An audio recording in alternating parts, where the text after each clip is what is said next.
Fuck. God, Captain. Fuck. My gloves are melting, Captain. It's all right.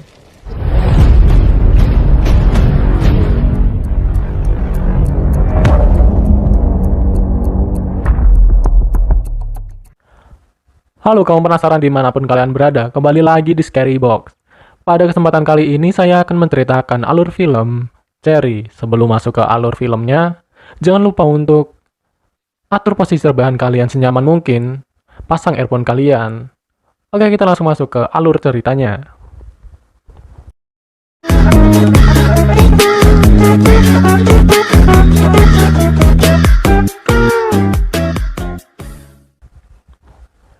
Dikenal dengan perannya dalam sejumlah film superhero dan kartun, aktor Tom Holland mencoba peruntungan dengan mengambil tawaran film berbeda, Cherry.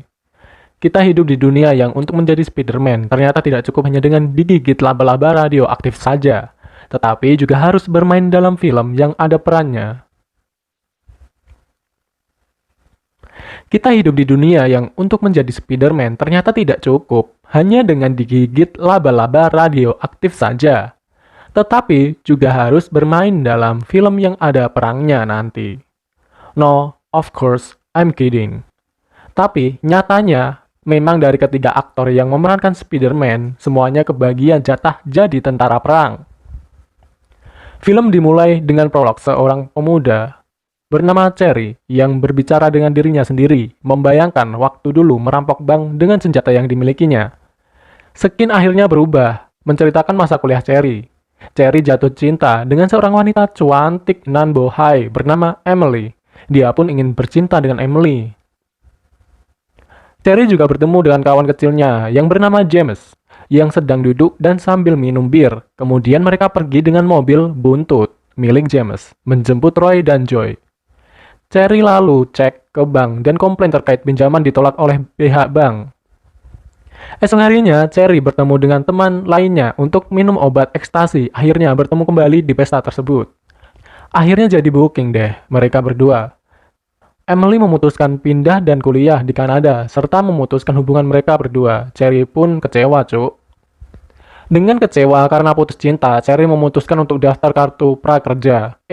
Angkatan darat maksudnya. Walaupun kurang meyakinkan sih. Ternyata, Emily pun menelpon Cherry dan ngomong nggak jadi pindah ke Kanada. Tapi, sudah terlanjur menceburkan diri dalam Angkatan Darat. Emily pun kaget dan bingung karena si Cherry bergabung dengan Angkatan Darat. Akhirnya mereka berdua memutuskan untuk menikah dan merayakan dengan sederhana. Dalam keseharian, dalam dunia medis Angkatan Darat, menolong korban dari kedatangan helikopter militer untuk prajurit yang terluka dan membersihkan luka-luka mereka, dan mereka ada yang tewas di tempat. Waktu pun berlalu, Cherry sudah hampir 1 tahun di medan pertempuran. Menjalani hidup dengan menjadi tentara terasa membosankan, karena hanya berisi hal-hal tentang kematian di sana. Di medan pertempuran juga, para tentara juga menyediakan pengobatan gratis kepada warga di sana. Namun, atasannya marah kepada Cherry dan menimbulkan perdebatan satu sama lain.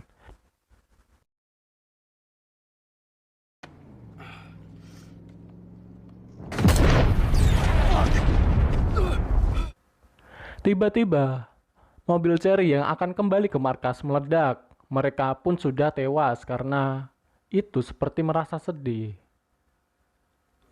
Teman-temannya dan merasa sangat depresi di situ. Cherry menangis tentang kehidupannya di medan perang.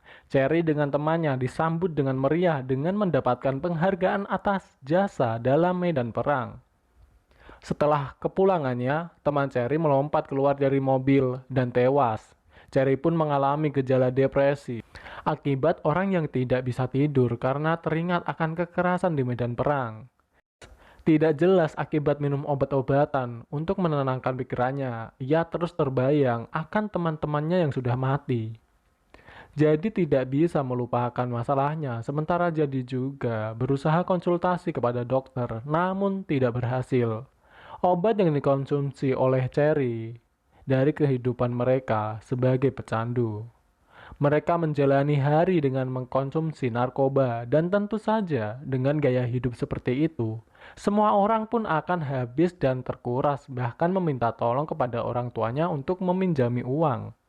Kepada seorang bandar narkoba yang dijuluki Pills, dan kok malah disuruh untuk menjaga perangkat yang isinya tidak boleh ditukar dengan imbalan sedikit obat-obatan. Emily tiba-tiba kasih saran untuk membuka berangkas itu, minta tolong untuk membukanya dengan paksa, dan pada akhirnya terdapat banyak sekali obat-obatan di situ. Mereka pun memakainya. Sampai tiba-tiba pintu diketuk mereka karena mereka pikir polisi, rupanya ketika dibuka yang mengetuk pintu itu bandar itu. Menjadi marah dan kesal, dia mengatakan kalau mereka semua akan dibunuh. Bos mereka kecuali jika kita menggantinya. Pertama kalinya merampok bank, dia berhasil mendapatkan sejumlah uang untuk diberikan kepada bandar narkoba. Aksi perampokan itu terbongkar dan foto Cherry mulai tersebar di berita. Bukannya bertobat, tapi malah semakin larut dalam kecanduan dengan obat-obatan. Uang untuk membeli obat-obatan pun habis dan mulai sering mabuk dan wajahnya semakin banyak muncul di setiap CCTV. Keadaan ini sudah sangat parah ketika orang tuanya datang menengok. Mamanya menyuruh Cherry untuk pergi dari kehidupan Emily. Jika dia mencintainya agar tidak semakin memburuk, dan Cherry ingin agar kembali ke tempat rehabilitasi dan jangan berada di dekatnya. Namun, ia menolak dan tetap ingin bersama dengan Cherry. Dia menodongkan senjata kepada pihak bank pemerintah untuk merampok. Namun kali ini ada yang berbeda. Cherry minta tolong dibantu untuk menekankan tombol alarm. Dia pun memberikan uang kepada resepsionis sambil menembakkan, kemudian membuang senjatanya lalu dia duduk di pinggir jalan. Gimana polisi berdatangan untuk menangkap Cherry, kemudian dia pingsan karena overdosis. Cherry pun masuk penjara dan dia mulai menjalani hari-hari di penjara. Sebuah pesan yang bisa kita petik dari kisah Cherry. Di dalam berurusan dengan narkoba, pada ujung-ujungnya akan membawa kehancuran dalam hidup kita. Nah, itulah alur cerita film Cherry. Jika kalian suka dengan alur film ini, jangan lupa untuk share dan like video ini. Terima kasih telah menyimak, sampai jumpa.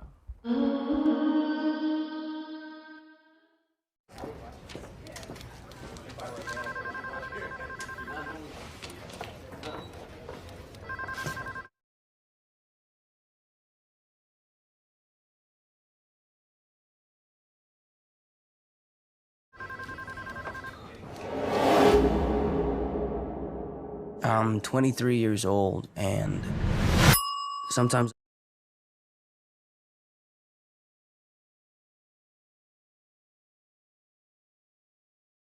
things to heart till I about die from it.